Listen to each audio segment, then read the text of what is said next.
What's up, guys? My name is Augustine from DFO, also known as the Beautiful Football Opinions on Instagram, and I'm back doing what I do best, or worst. I'm back to predict another Champions League round. Today, we finally have the round of 16 for the 2022 Champions League, and we've got some exciting matches. These are the matches that we got coming up in case you forgot it. It has been 3 months since the group stage ended. And no, these are not the matches. These are the old matches before UEFA fucked up. So yeah, it's a good idea that I'm refreshing your memory. I don't mean to disrespect the small teams, but you got 4 knockouts that they're pretty much an underdog against a top team, a favorite. And then on the other side, you have 4 knockouts that are pretty 50-50. So I'm just going to go through all of them right now, and I'm going to tell you who is going to come out on top and who's going to make it to the quarterfinals. So if you're the betting guy, start taking down notes because I have a record of getting everything right. Let's do this. Let's predict the 8 winners.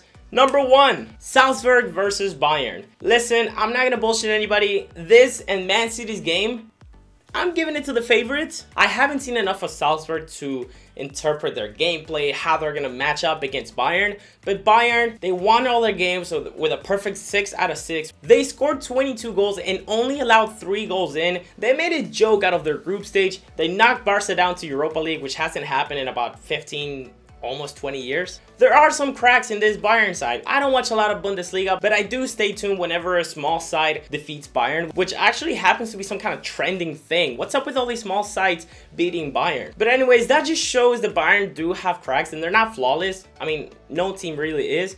But if I had to put my finger down and just choose the winner, I'm giving the win to Bayern.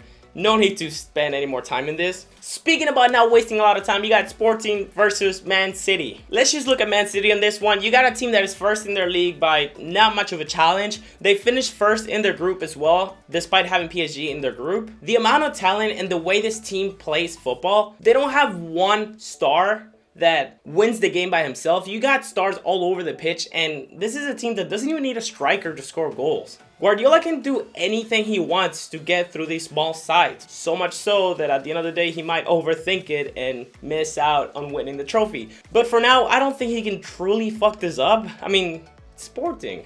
Meanwhile, Sporting barely got into the round of 16 by just 1 point, knocking Dortmund to Europa League to 3rd place. You got Sporting and Man City. Like I said, a lot of these games are a huge top team and then an underdog. Now, yes, fairy tales happen in football, but if I had to predict, Man City are going to the quarterfinals. It's the same case like with Bayern. I don't have a lot to say about the other team because I don't watch them much. I'm just going by the favorites and by logic, I guess. Common sense. But please be patient because we are going to get to the good knockouts in just a little bit. Next one, we got Chelsea versus Lille. Now, this is a little bit more interesting than the previous 2 games that I just analyzed. In this knockout, you would think Chelsea is the one who finished first and Lille finished second, but it's actually the other way around. Juventus actually got first place in the group in the last day of the group stage, which knocked Chelsea down to second, and Lille had a pretty good campaign against a lot of teams that were alongside Lille's level.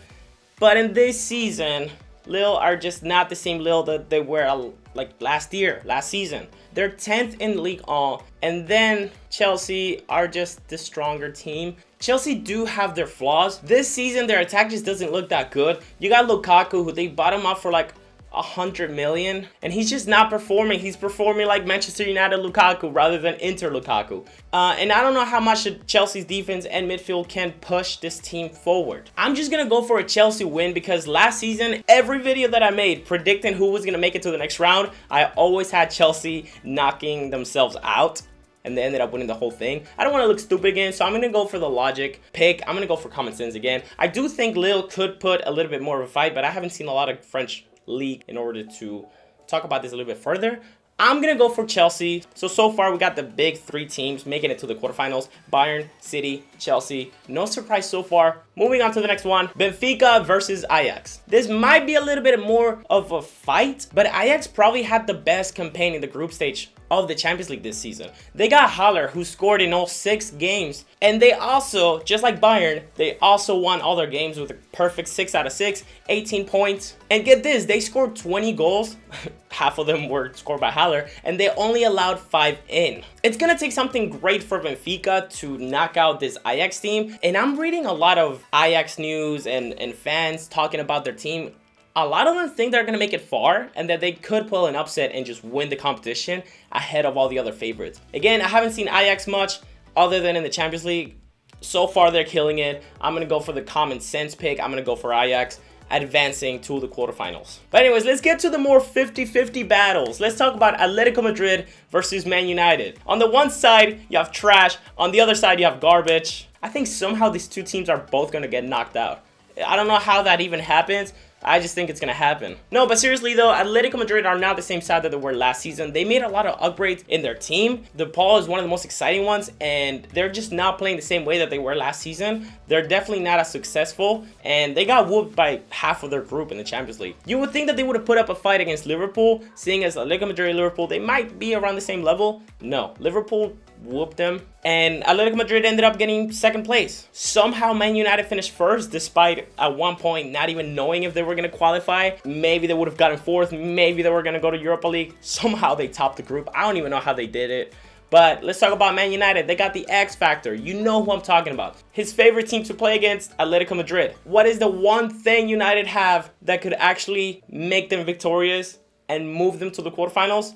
Cristiano Ronaldo. So you got one side that has a lot of problems, you got another side that has a lot of problems, and then there's one X factor that could help them out a lot. Realistically, maybe you would say that United would win this, but I just think their team, their morale, their execution in the pitch, it's just all over the place. They also have a really bad schedule for them coming up in March, I believe, and I don't think they're going to make it through. I think they're going to shatter in the league, and that will also include shattering in the Champions League. You can talk about X factors all you want. You can talk about Ronaldo coming in clutch like he probably will, but they've shown to me that they have one too many problems to deal with a top side like Atletico Madrid. But again, this could be 50-50 because Atletico Madrid don't look like they're picking up some kind of form. I'm just going to go for Atletico Madrid. This is more of a toss in the park. It's a 50-50.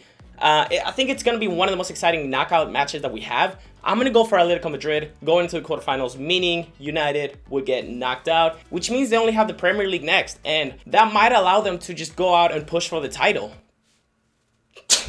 I'm sorry, I had to. Anyways, Atletico Madrid make it through, United get knocked out, and Ronaldo packs his bags and leaves. All right, next up, we got Villarreal against Juventus, and I'm going to go ahead and take this Europa League kit out for this one right here. All right, let's talk. I'm a Juventus fan, so I have a lot to say about this. Before the transfer window, I specifically told people who asked me on my DMs, Villarreal are going to crush us. We're not making it past round of 16. This is just going to be like a Lyon, Ajax, Porto situation where we're the better team and we get knocked out because of how we play as a team. I respect Villarreal. I think they're a great team. I watched them whenever they make it to the latter stage of Europa League.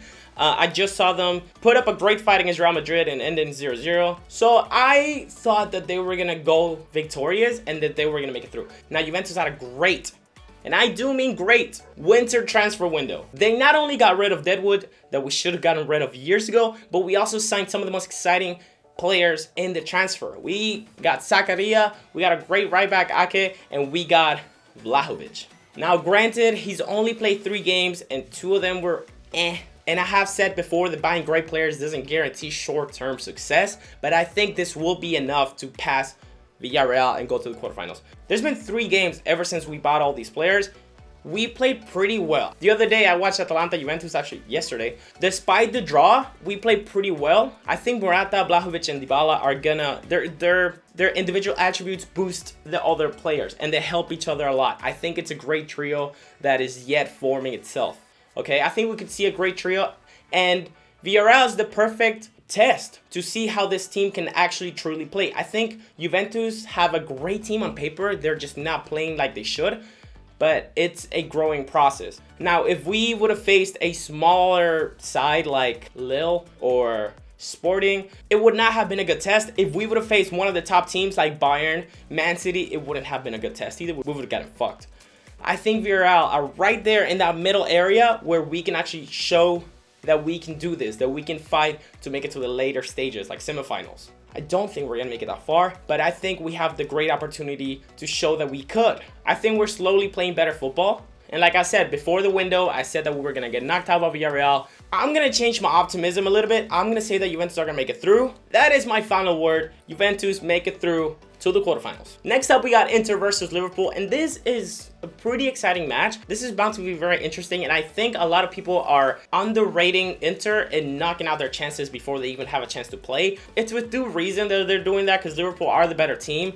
Inter, though, have had great performances in the league all season long. They lost a lot of players over the summer because of their money issues. They lost their manager and arguably their best player, Lukaku, but they're not missing him a lot. And they're not missing a lot of other players that they're missed, or their manager. They're fighting for the league. They're still in the Champions League. They're still in the Cup semifinals. And they're putting up great performances. They're actually one of the best teams in Italy, if not the best. The thing is, I gotta recognize it, the level in Italy is still lower than the top level in Europe or in other countries in the top 5 leagues. So being the best in Italy doesn't mean being the best in Europe, does not mean being the best in the Champions League. If you want to be the best, you have to beat teams like Liverpool. And they've shown time and time again that they haven't even been able to, I don't know, top the group maybe? I get that they played Madrid, but they don't show the same level that they do in Europe like they do in Italy, and that really frustrates me. Yes, they're my rivals. Yes, I'm a Juventus fan, but I would like to see a little bit more Italian dominance in Europe. I kind of hate doing it, but I kind of root for the Italian team whenever they face a Champions League match like this. I want to say that Inter have what it takes to make it, and maybe they do, but Liverpool, they're great all around. They have the better 11, I would say. They have an angry Salah who just lost the final. They have a happy Mane who just won the final. So at the end of the day, I think it's more of a 60-40 between Liverpool and Inter. I think Liverpool are favorites. I think they will win. So there's my prediction. Liverpool will make it, but I hope otherwise. I'm hoping that Inter make it through. Lautaro and Checo are having a great season. Çalhanoğlu is also having a great season, helping them out a lot. You got a great system. You got the results. You got the performances. Why not go out and fight against Liverpool, one of the top teams and maybe one of the favorites to win the whole competition? I hope they do, but I think Liverpool will go through. And last but not least, definitely not least, because this is probably the most exciting matchup that we got PSG against Real Madrid. This is actually probably the most exciting matchup we got going on, despite one of them showing a much higher level than the other one. Let's start with PSG. PSG have not shown the best level of football that they can. Looking at their 11, they should be the best team in the world, on paper at least. Pochettino has not gotten the best out of Lionel Messi. The other two forwards have not been at their best either. Neymar, injured a lot. Mbappe, decent, but not the best. Messi shooting, anything that has to do with scoring goals, bad. He has been okay in other regards, in other areas around the pitch, but definitely not Messi standard level. There's so much the PSG midfield can do to boost this trio, but it's just not enough. They're first in the league, but they don't face a lot of competition. They had a great chance to prove themselves and top the group in the Champions League, but they didn't do that. They had pretty inconsistent performances. This team is all over the place. They have a lot of problems. And yes, you could also mention, yeah, but they have the X factor, Messi. If he wakes up and has a great day, he can literally dictate the match. Well, he hasn't done that match this season. He has had a lot of opportunities in the league to prove that he's still up there, but the level's just not there anymore. Maybe it's the system, maybe it's Pochettino, maybe it's Messi himself. I don't know. I think it's just a mix of everything. But PSG, at the end of the day, they're not the PSG that they should be. Now let's look over at Madrid. They are killing it. They're first in the league by I think 6 points now, or 4 actually, because they just blew points against Villarreal. They have probably the best duo in Europe, in the world. Benzema and Vinicius Jr., they have been killing it. Their midfield trio has been killing it as well. I don't need to mention that. Their defense, Militao has been on point. Courtois, as great as always. They have the team. These people know each other. Champions League is important to them. They haven't been a top team in the Champions League for a while now, which is surprising. And this is their chance to get back on top. Now, are they going to do it? Common sense, logic says yes. But this team has a lot of flaws. They've had a lot of inconsistencies when it comes to the results, when it comes to performances. They got knocked out in the Copa del Rey pretty early in quarterfinals against Atletico Bilbao. Pretty formidable opponent, but still. There's been some league matches where they just play like a completely different team with no identity. So they've shown that this team does have their flaws. At the end of the day, it's about, can PSG exploit these flaws, or can Madrid dominate a PSG that doesn't play up to their potential? It's very, very interesting. It's going to be one heck of a match to analyze, to sit down and see how everybody performs. Who makes it through? Real Madrid. They got that Champions League DNA. I don't trust Messi enough to come back to his old ways. I think it'll be a great match, but Madrid are going through. Now, this is bound to go wrong. I'm bound to get a lot of predictions wrong, but these are my 8 winners of the round of 16 for the Champions League 2022. The quarterfinals are going to be super incredible if all my winners actually go through. Let's just wait for this video to age either horribly or perfectly fine. Leave a like if you enjoyed, and let me know down in the comments who you think is going to make it through. We have a while until the results come through and the round of 16 ends, so just leave your comments down below. Let me know who's gonna make it through. I will see you guys next time. Don't forget to stay tuned to my Instagram and YouTube for more content coming up. I appreciate you watching as always. Take care and cheers.